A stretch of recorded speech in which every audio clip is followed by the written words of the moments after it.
कैसे हो आप लोग? स्टार्ट करें। देखो आज का सेशन है concept of breaking. As I said कि हम लोग क्या करेंगे, लंबा एक सेशन में दो तीन कॉन्सेप्ट ना करने के बजाय एक एक कॉन्सेप्ट का छोटी छोटी वीडियो पढ़ेंगे। इससे आपको भी डर नहीं लगेगा, एक बार में 2 से 3 लेक्चर देख लोगे। और मेरा तो मतलब उतना ही वर्क है, यहाँ से बंद करके अगला फिर स्टार्ट कर दूंगा। कुछ ऐसा मेरे लिए ज़्यादा चेंज है नहीं, आप लोगों के लिए आसान होगा, लंबा सा दिखेगा नहीं तो डर नहीं लगेगा। ऐसे 2-2.5 घंटे क्लास दिखता था। इस टाइप के क्वेश्चन को जनरली सभी लोग पॉपुलेशन में मिक्स करके और पढ़ा देते हैं। जनरली कोई भी बुक में ऐसे ही मिलता है, लेकिन मैं इसको अलग से रखा हूं बिकॉज जब मैं मेंस पढ़ाता था, इसको कॉन्सेप्ट ऑफ ब्रेकिंग बोल सकते हो, कॉन्सेप्ट ऑफ शिफ्टिंग बोल सकते हो, या फिर अदर फॉर्म ऑफ एलिगेशन बोल सकते हो। नाम हो ये एलिगेशन भी इसे बोलोगे तो एलिगेशन से भी इन सवालों को किया जा सकता है, लेकिन मैं एलिगेशन से सिखाऊंगा नहीं, क्योंकि जो अभी के टाइम पे ट्रेंडिंग सवाल है वो एलिगेशन से सॉल्व करने जाओगे आपको 1.5 से 2 मिनट 3 मिनट में शायद सॉल्व ना हो पाए, लेकिन परसेंटेज ब्रेकिंग मेथड से जाओगे तो आप जल्दी कर लोगे। इस वजह से मैं इसी मेथड का डिस्कशन करूंगा। नेक्स्ट, इसको अलग पढ़ाने का एक और रीजन, जो ये मेथड है ना, इस मेथड का सबसे ज्यादा यूज आपको मैं सिंपल इंटरेस्ट में कराऊंगा। जब मैं मेंस पढ़ाता हूं तो एक ही जगह 20-25 सवाल ले जाता हूं, जिसमें 5-7-8 होते हैं तुम्हारे परसेंटेज के, 5-7-8 होते हैं सिंपल इंटरेस्ट के, और 5-7-8 होते हैं प्रॉफिट लॉस के। और मैं एक ही जगह 20-25 सवाल करा के इस कॉन्सेप्ट को एंड कर देता हूं। लेकिन हम लोग यहां पे बेसिक से पढ़ रहे हैं, तो मैं किया क्या हूं, सिर्फ परसेंटेज का ये सेशन करा दिया। जब मैं प्रॉफिट लॉस पढ़ाऊंगा तो आपको वहां मेंशन करूंगा कि परसेंटेज में जाके एक बार कॉन्सेप्ट ऑफ ब्रेकिंग रिवाइज कर लो, फिर आपको वहां से स्टार्ट होके उस टाइप के सवाल करा दूंगा। जब सिंपल इंटरेस्ट पढ़ाऊंगा तो मैं वहां पे भी आपको बोलूंगा एक बार कॉन्सेप्ट ऑफ ब्रेकिंग रिवाइज कर लो और फिर आओ, तो मैं सीधा वहां पे कराना शुरू कर दूंगा। मतलब मुझे बार बार एक ही चीजों को 4 बार नहीं पढ़ाना पड़ेगा। आपके लिए भी टाइम बचेगा और मेरे लिए भी टाइम बचेगा, और आप जल्दी जल्दी रिवाइज भी कर पाओगे। कॉन्सेप्ट वाइज बटा रहेगा लेक्चर। तो आ जाओ इस चैप्टर को अनाउंस, इस क्वेश्चन को सॉल्व करते हैं। ये रहा आपके सामने पहला सवाल। इसको मैं पहले बेसिक से करा दूं क्या कि सीधा हाई लेवल मेथड से कराऊं? पहले मैं बेसिक से कराता हूं, एकदम बेसिक, एकदम हलवा मेथड से कराऊंगा। पहले आप एक बार सवाल को पढ़ो। पढ़ लिए? पढ़ो, पढ़ने का कोशिश करो। सवाल है, the total population of village is 5000, the number of males and females increases by 10% and 15% respectively, and consequently, why respectively और consequently कोई खास चेंज नहीं है। The population of village becomes 5600. What was the number of males in the village?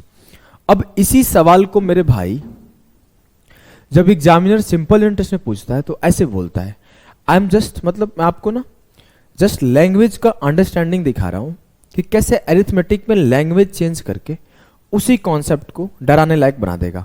वो बोलेगा कि 5000 रुपये principal को 2 अलग अलग लोग को दे दिया गया, एक को 10% रेट पर दे दिया गया, एक को 15% रेट पर दे दिया गया, तो मुझे इंटरेस्ट या फिर मुझे अमाउंट इतना रुपए का मिला।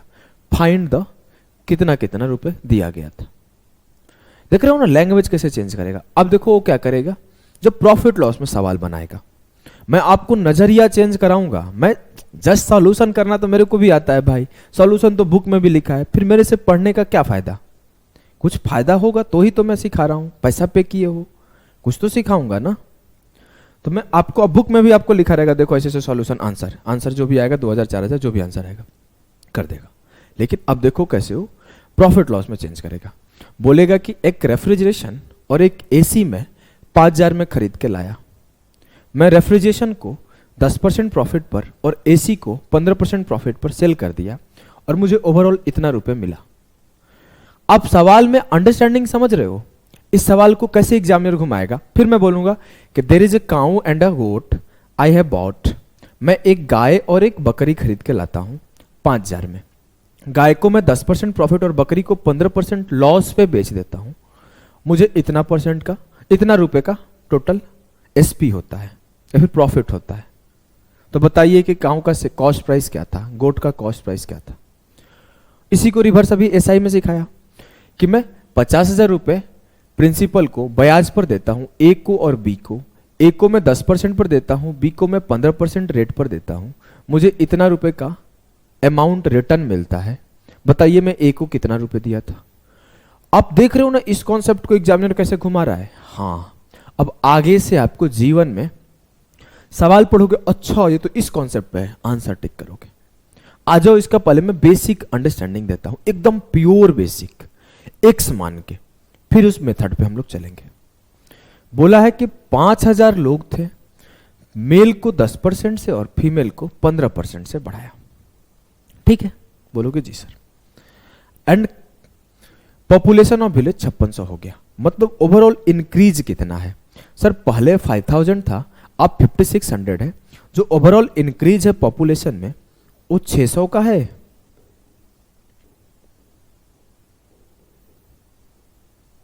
यस सर, ये 600 का है। अब मैं बोला 5,000 मेरे टोटल पॉपुलेशन थे, इसमें से कुछ मेल होगा और कुछ फीमेल होंगे। जी सर, यहां पे मुझे कोई आपत्ति नहीं है, आपकी बातों से मुझे कोई आपत्ति नहीं है। अब मैं आपसे अगर बोलता हूं कि आप ऐसे देखो कि मैं बोला मेरे जो ना मेल है वो x है, तो फीमेल कितना होगी? Sir 5,000 minus x। Pure basic सिखा रहा हूं, फिर मैं आपको शॉर्टकट सिखाऊंगा, जैसा कि मैं पहले ही बोला हूं। मैं बोला कि मेल मेरे x है और फीमेल मेरे 5,000 माइनस x है। अब मेरे से बोला गया कि मेल में 10% का इंक्रीज है, तो x का 10%, ठीक है। मेरे से बोला गया फीमेल में 15% का इंक्रीज है, तो फीमेल में 15% का इंक्रीज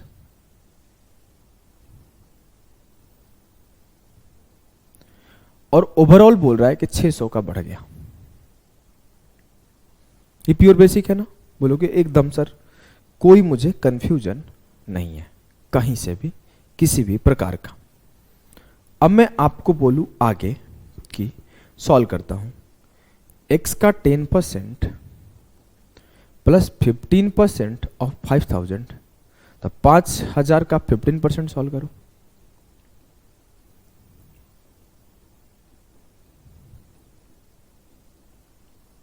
माइनस 15% x बराबर 600। 10% माइनस 15%, 5% ऑफ x उधर ले गया हूं। जीरो, अच्छा एक एक स्टेप लिख देता हूं। 0 से 0 खत्म, 15 पचे 75, प्लस का 750 माइनस 10% माइनस 15%, 5% ऑफ x बराबर है 600। 5% ऑफ x बराबर है 750 माइनस 600, इधर लाओगे तो 750 से 600 माइनस किया 150, 5 से काटा। x का 1%, ऐसे बोल सकते हो, x का 1% बराबर है 30 का, तो x का 100% किसके बराबर होगा? Sir 3,000। It means population of male क्या है? 3,000। और जब 3,000 मेल हो गया तो 5,000 माइनस 3,000, 2,000 फीमेल होगी। क्लियर है? एकदम क्लियर है सर, कहीं पे भी किसी तरीके का दिक्कत मुझे नहीं लग रहा है इस सवाल में, नहीं लग रहा है ना? अब देखो, एक ये आपका बेसिक है, मैं इस सवाल को ना, ये मेरे को मिटाना पड़ेगा, क्योंकि ना इसका बोर्ड का फंक्शन ऐसा नहीं है कि इसको रेप्लिकेट कर दूं एक बार और, ये मुझे मिटाना ही पड़ेगा एनी हाउ। आप लोग इसको लिख लेना, स्क्रीनशॉट का फंक्शन है नहीं हमारे ऐप में आई थिंक। अब मैं आपको दिखाता हूं कि कैसे करना है। बात कर लो एक बार। बात कर। अब मैं आपको दिखाता हूं कि अगर मैं इसका सेकंड वर्जन दिखाऊं, ये तो बेसिक वर्जन था, बोलोगे जी सर। अब मैं इसका एक और तरीके से दिखाऊं, बेसिक ही, हार्ड तरीका नहीं, वो भी बेसिक ही, एक्स मान के सिखाऊंगा, मैं उसको दिखाता हूं। इसको मिटा दूं, मिटाता हूं भाई, बहुत आसान सा चीज है, मिटाता हूं। मैं इसका पहले शॉर्टकट सिखाता हूं, फिर मैं आपको इसका एक और बेसिक को शॉर्टकट आया कहां से सिखा दूंगा। अब मेरे से बोला गया था ना सवाल में कि जो पॉपुलेशन ऑफ विलेज है वो 5000 है, मेल जो है वो 10% से बढ़ा है। बोला गया कि मेल 10% से बढ़ा है और जो फीमेल है वो 15% से बढ़ी है। ध्यान से देखना, ये भी आपका सीधा शॉर्टकट पे हम लोग मूव कर रहे हैं। मैं बोला अगर मैं फीमेल को ऐसे बोल दूं कि 10% प्लस 5% से बढ़ी है तो क्या दिक्कत है क्या? नहीं, कोई दिक्कत नहीं। अब मैं अगर बोलूं कि मेल 10% से बढ़ा, फीमेल भी 10% से बढ़ी, इट मीन्स ओवरऑल 5000 भी 10% से बढ़ा होगा। ध्यान से देखो एक बार, आराम से देखो, समझ जाओगे। मेल 10% से इंक्रीज हुआ, फीमेल 15% से इंक्रीज हुई। अब मैं बोलूं कि फीमेल को मैं ऐसे लिख सकता हूं 10% प्लस 5% लिख सकता हूं। फिर मैं ये बोलूं कि मेल भी 10% से बढ़ा और फीमेल भी 10% से बढ़ी, इट मीन्स ओवरऑल 10% से बढ़ा होगा पॉपुलेशन। जी सर, तो 5000 का 10% कितना होता है? 500। अगर ओवरऑल पॉपुलेशन 10% से बढ़ता तो कितने से बढ़ता? 500 से बढ़ता। लेकिन ओवरऑल पॉपुलेशन बढ़ा कितने से है? 600 से। ओवरऑल पॉपुलेशन 600 से बढ़ा है।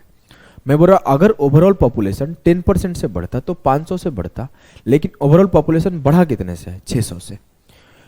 अगर मैं बोलूं इससे 10% माइनस कर दूं तो कितना एक्स्ट्रा से बढ़ा है? सर 100 और नंबर बढ़ने चाहिए थे। ये 100 हम लोग क्यों नहीं बढ़ा? क्योंकि मैं इस फीमेल